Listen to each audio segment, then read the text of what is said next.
Bienvenidos una vez más a esta sesión de literatura, uno de los cursos más fascinantes que alguien puede enseñar y sobre todo los estudiantes que están identificados con el estudio de las lecturas literarias.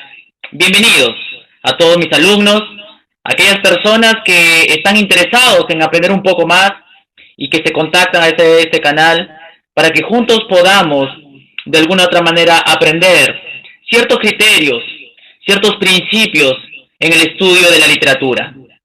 Y el día de hoy vamos a tratar una sesión muy importante. Ustedes que están siguiendo cada tema en cada semana, hemos visto una serie de cosas que tienen básicamente que ver con el estudio de la literatura. La semana pasada hemos tratado, por ejemplo, el estudio de la historia literaria.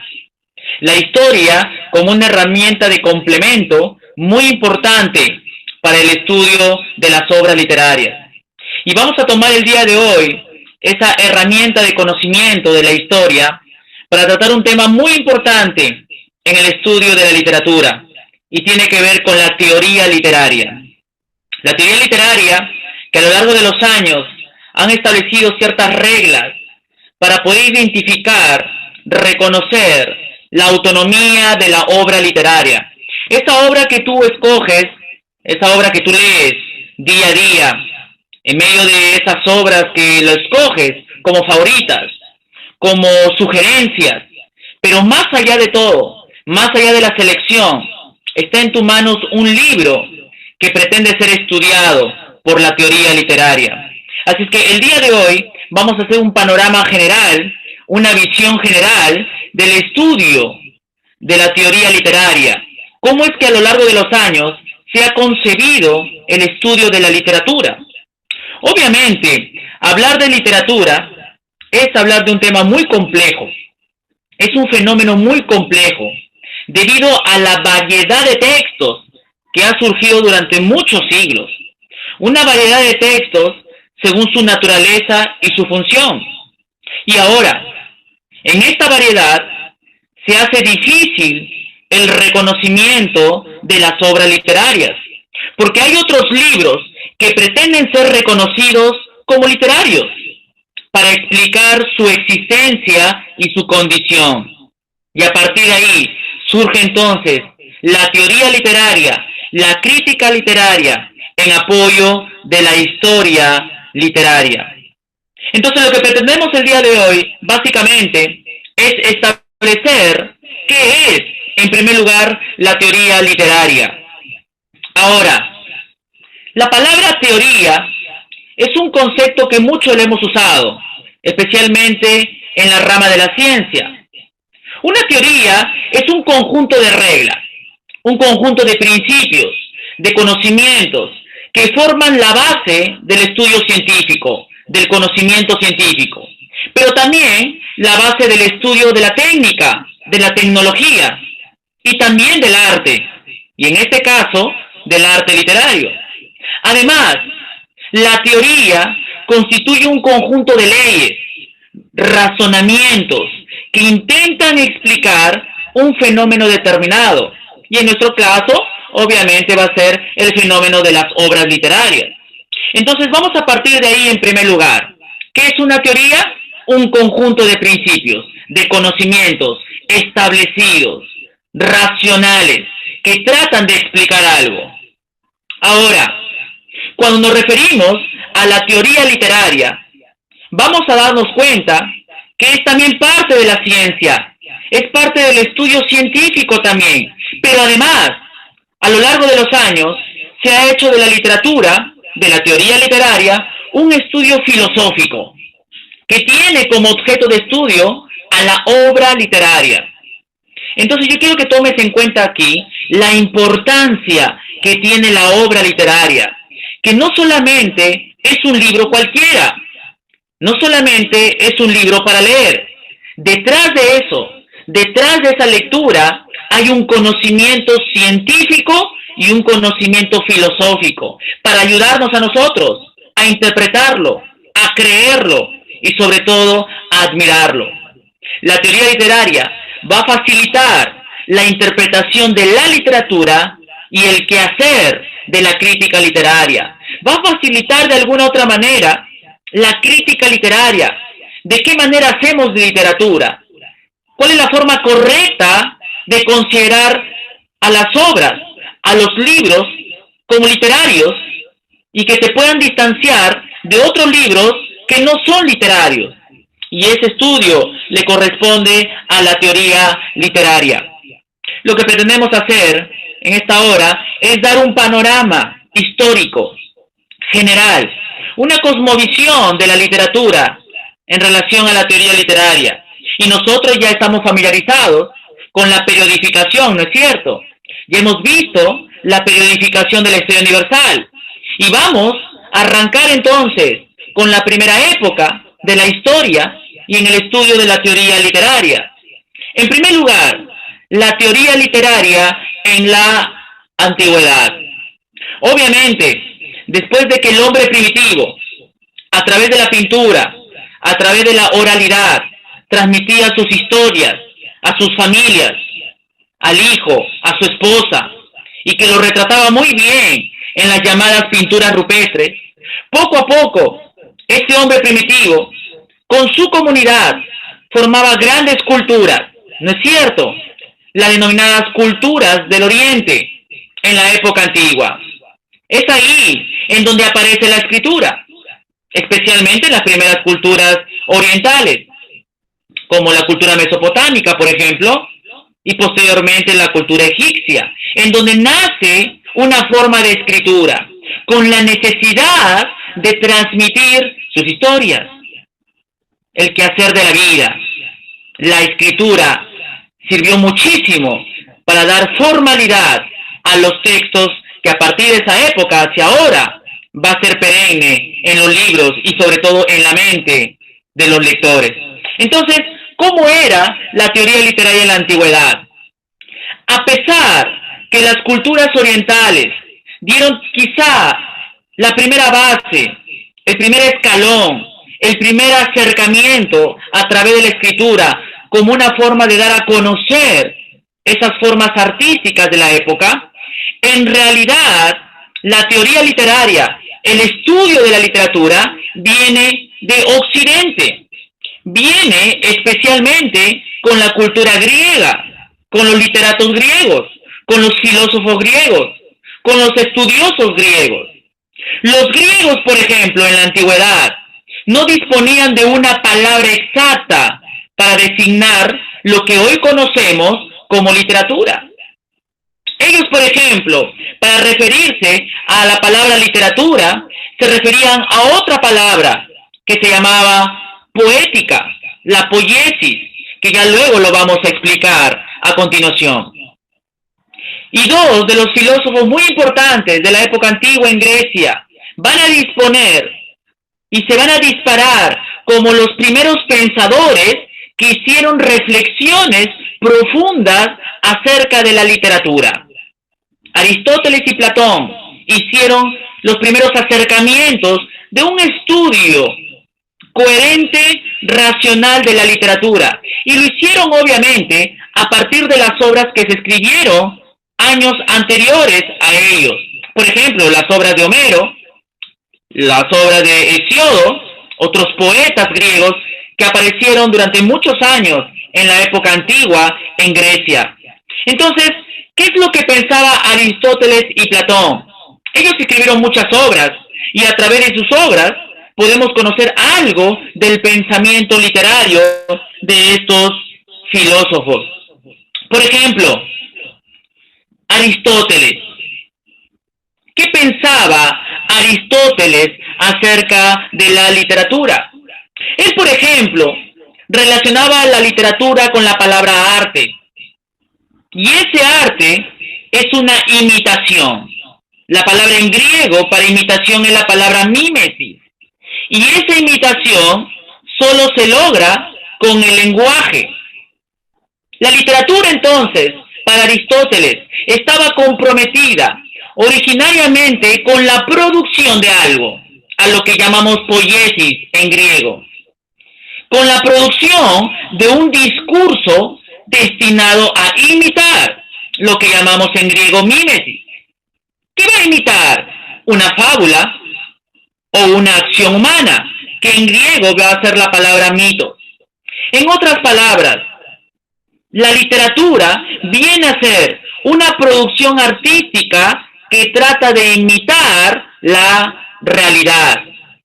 Y en más concreto, trata de imitar las acciones humanas. Por ejemplo, si leemos una obra de Homero, ¿cómo es que esta obra se produjo? ¿Cuál fue la intención de esa producción?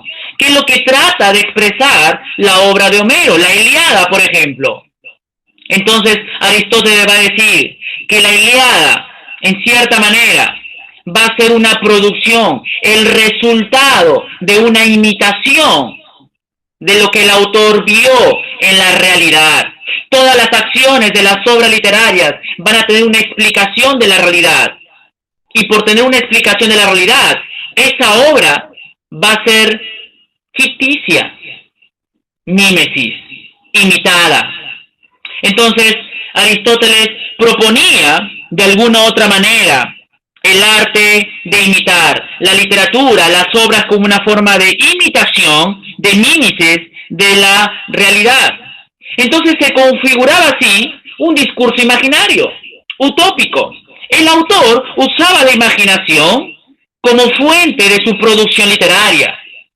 Pensaba, obviamente, observaba la realidad, creaba un mundo ficticio y producía. Y la producción de esa obra viene a ser, valga la redundancia, valga la insistencia, una imitación de la realidad. Y esa imitación está variada con acciones humanas, con lo que leemos en la obra. El arte, entonces, imitaba la realidad por medio del lenguaje de las palabras. Solamente podemos conocer en la obra literaria esa imitación de la realidad ficticia en la mente del autor gracias al lenguaje escrito. Otro punto que Aristóteles propondría dentro de su teoría literaria es que el escritor es un ser consciente, interesado en realizar una verdadera ciencia, conocimiento científico. El escritor tenía un potencial grande porque conocía la realidad y porque estaba dispuesto a crear conocimiento científico. Y gracias a Aristóteles entonces, sus posturas, por ejemplo en su obra poética, trata de reconstruir una teoría literaria en base a que la obra es una imitación de la realidad debido a una imaginación del autor y que lo transmite a través del lenguaje de las palabras. Entonces, en la antigüedad Aristóteles propondría ese estudio de la literatura. En segundo lugar, otro filósofo de la época, Platón. ¿Qué es lo que pensaba Platón acerca de la literatura? Como dije al inicio, para los griegos no tenía todavía la palabra exacta como hoy conocemos como literatura. Para ellos, la literatura era poesía. La palabra y el término para literatura en el mundo griego era poesía, la poiesis. Y esta palabra poiesis en griego es la palabra hacer, crear, obrar. Entonces, ¿qué es lo que decía Platón en su teoría literaria? Él decía que la poesía, la poiesis, la creación, la producción, es una imitación del mundo sensible. Y ese mundo sensible es la realidad. Vamos a subrayar esta idea de la poesía. Una vez más, la poesía, en griego poiesis, viene a ser un hacer, valga la redundancia, una producción. Y esa palabra poesía estaba relacionado a las actividades artísticas. Por ejemplo, la pintura, la escultura, la literatura, la música. Entonces, poesía era o son un conjunto de manifestaciones artísticas. Esta es la manera como los griegos concebían el término de arte como poesía. Entonces, toda esa poesía, todo ese conjunto de actividades artísticas, incluida la literatura, incluidas las obras literarias, viene a ser una imitación, una mímesis. ¿Pero una imitación de qué? Del mundo sensible, que en realidad para Platón era el mundo de la realidad. Entonces, tanto Platón como Aristóteles tenían el concepto de imitación, la literatura como una imitación del mundo sensible y especialmente de las acciones humanas. Esta imitación se lleva a cabo mediante el lenguaje, en el caso de la literatura, mediante la armonía, en el caso de la escultura, de la pintura, y mediante el ritmo, en el caso de la música. Entonces, chicos, vemos aquí a Platón, una vez más, dando su definición de literatura como poesía, como un arte que imita el mundo de la realidad. Platón escribió sus diálogos, denominados los diálogos de Platón. En estos diálogos, por ejemplo, él va a criticar mucho a la escritura y especialmente va a criticar la ausencia del escritor. ¿Qué quiere decir esto? Para Platón, obviamente, no servía de mucho leer un texto si no hubiera una interpretación del texto, si no hubiera alguien que pueda traducir el pensamiento del escritor. Es como hoy en día, tú te lanzas a la aventura de hacer una lectura, una interpretación de un texto, pero no lo entiendes. Entonces, ¿qué necesitas?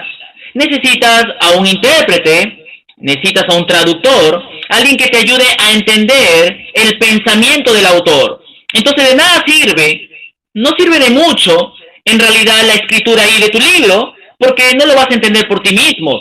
Necesitas la presencia de alguien que te ayude a entender.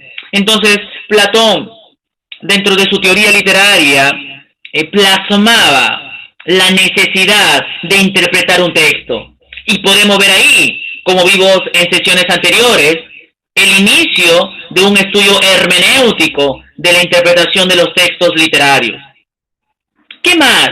¿Qué más podemos ver acerca del pensamiento platónico de la literatura? Con todo esto, podemos decir que tanto Platón como Aristóteles entendían que la obra literaria, la creación literaria, era una copia de la realidad. Es una copia de la realidad. Y esa copia creada es producida por el mundo de las ideas, lo que afirmaba Platón. El escritor, a través de la imaginación, crea un mundo ficticio, un mundo irreal, que nace a través de la observación y lo va a transmitir a sus lectores a través del lenguaje escrito, la obra literaria. Entonces, chicos, podemos ver aquí un planteamiento importante de la teoría literaria, los primeros acercamientos que hicieron los griegos, especialmente los filósofos, acerca del estudio literario. Vamos ahora, siguiendo la periodificación de la historia, de la época antigua nos trasladamos a la Edad Media. ¿Cómo es que se concebía el estudio de la literatura en la época de la Edad Media? Ahora, obviamente, el estudio va a ser radical, muy diferente. Hay que entender que la Edad Media tiene un contexto muy diferente a la época antigua. Recordarán ustedes que en la Edad Media el poder estaba centrado en la Iglesia. Por lo tanto, la teoría literaria se va a caracterizar por privilegiar la atención a qué escritos, a qué libros, a los libros filosóficos, a los libros morales, pero sobre todo a los libros religiosos. Y todo esto, especialmente los libros filosóficos, los libros morales, la literatura en sí, va a estar muy sometida, muy ligada a los principios religiosos. La pretensión fundamental de los teóricos, de los autores de la época de la Edad Media, es contraponer la verdad de la literatura a la verdad bíblica. todos los principios bíblicos van a regir en cierta parte el pensamiento de la época de la Edad Media. Entonces, cuando se hacía literatura, por sus características, estaba con una temática importante, bajo la temática de la religión especialmente. Otros puntos que podemos sacar de la teoría literaria en la Edad Media es que se consideraba que la inspiración poética, el arte en general, era demoníaca. Interesante, ¿verdad? Ese era el pensamiento de los religiosos de la época. Criticaban mucho la escritura pagana, criticaban mucho la producción literaria de los hombres. ¿Por qué? Porque exaltaban a la Biblia. Porque los escritos paganos tenían origen humano, imperfecto. Pero la Biblia, el mejor escrito, en su lenguaje escrito, tenía fuente y origen divino. Y esa es la razón por la cual se menospreciaba en cierta manera la inspiración artística del escritor. Otro punto importante dentro de la Edad Media es que condenaban el arte dramático, fuente importante de la literatura, el teatro cómico. ¿Por qué? Porque cuando se notaba en Europa la promoción del teatro cómico, se promovía el libertinaje y se alejaba un poco de la meditación religiosa. Entonces, se veía la literatura como un medio no tanto para acercar a Dios, sino para alejarlo, para exaltar el amor sensual quizá, ciertos valores de guerras, pero no se centraba en los estudios bíblicos, en la verdad bíblica. Entonces podemos ver que la interpretación de los textos literarios, el estudio de la literatura en la Edad Media estaba muy regida a la meditación religiosa. La escritura se limitó fundamentalmente a los círculos religiosos, ¿ok? Especialmente en los monasterios. Ahí eran los espacios de meditación de los letrados. La escritura obviamente estaba limitado a los grandes eruditos de la época de la Edad Media. Muchos escritores tenían ese fervor religioso. Muchos escritores en todos los países europeos de la Edad Media tenían una formación religiosa en cierta manera. En Latinoamérica también, de la época de la Edad Media, habían nacido escritores que tenían ese llamado por Dios. Algunas monjas también empezaron a escribir. Entonces, la literatura estaba muy ligada, la escritura estaba muy ligada a lo que decían los círculos religiosos.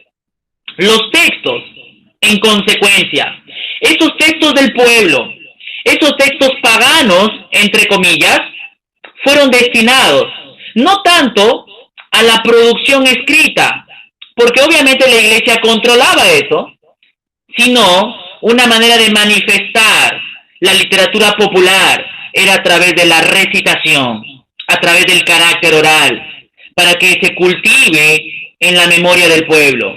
¿Y quién hacía ese trabajo? Unos hombres que tenían el oficio de recitar, de cantar, y esos hombres, la historia de la literatura nos va a decir que se llaman los populares juglares. Estos juglares se ganaban la vida recitando textos de la época, creaciones, y en cada pueblo iban, en cada plaza, en cada castillo, meditaban en todo lo que ellos hacían, que era recitar. ¿Y qué recitaban? Por ejemplo, las hazañas de los héroes, los amores cortesanos. Los juglares, obviamente, jugaron un papel muy importante en la difusión anónima de la literatura. ¿Por qué? Porque en ese tiempo, a raíz de este principio en que los textos populares de alguna u otra manera estaban sujetos a lo que decía la iglesia, los autores no estaban interesados en poder publicar obras o darle su autoría. Las obras de ese tiempo tenían el carácter de ser anónimas, orales. No había un sentido de registrarlo. Entonces podemos ver así que la literatura de la Edad Media, el estudio de la teoría literaria, estaba muy ligado entonces a lo que decía la iglesia. Ahora, un aporte muy importante en esta época y tenemos que reconocer a la iglesia, a los teólogos, a los grandes eruditos de ese tiempo, es que se insistió a un estudio hermenéutico del texto. La hermenéutica no dejó de parar. Había una intención de usar métodos de interpretación para los textos, aplicado, obviamente, descubrir, obviamente, el lenguaje literario, descifrar el pensamiento del lenguaje literario. Y obviamente este espacio no vamos a tener tiempo para hablar de hermenéutica en la Edad Media. Eso lo pueden revisar en mi video antiguo, en el mismo canal acerca de la hermenéutica literaria. Pero podemos resaltar aquí y subrayar que en la Edad Media insistió mucho en el estudio de los métodos hermenéuticos para la literatura. Entonces vemos allí, en primer lugar, la teoría literaria, el pensamiento literario en la antigüedad con los griegos. En segundo lugar, vemos la teoría literaria en la Edad Media con el pensamiento religioso. En tercer lugar, tenemos ahora la teoría literaria, el concepto de literatura bajo la modernidad, la época moderna y especialmente el Renacimiento. ¿Ok? El Renacimiento, que sin dudar se va a caracterizar por recuperar al hombre, se va a alejar del pensamiento de Dios para concentrarse en la razón. Se caracteriza por la recuperación humanista de la literatura clásica antigua. Va a querer rescatar algunos principios aristotélicos, platónicos, y que se va a difundir con gran fuerza gracias a la invención de la imprenta a inicios del siglo XVI. Entonces el Renacimiento va a rescatar cierto pensamiento de los griegos. Es como si en la Edad Media hubiera sido un paréntesis y en el Renacimiento se continuaba con el pensamiento literario de los griegos. ¿Por qué? Porque los griegos exaltaban la razón, exaltaban al ser humano, y en el Renacimiento sí va a ser lo mismo. En el campo de la literatura, entonces, va a ser complementada por la búsqueda del placer sensorial, el espíritu crítico y racionalista. Había un espíritu crítico, racional de los textos. Se tenía que partir entonces de un estudio de posturas ya meditativas, ya formales de la literatura. Para los textos literarios se recuperan las normas clásicas basadas en el principio artístico de la imitación. Recordarán entonces lo que hablamos acerca de la mímesis, un concepto muy importante, lo que proponía Aristóteles, pero también Platón. Entonces, en el Renacimiento, especialmente en el teatro, se va a rescatar mucho nuevos géneros, nuevos modelos.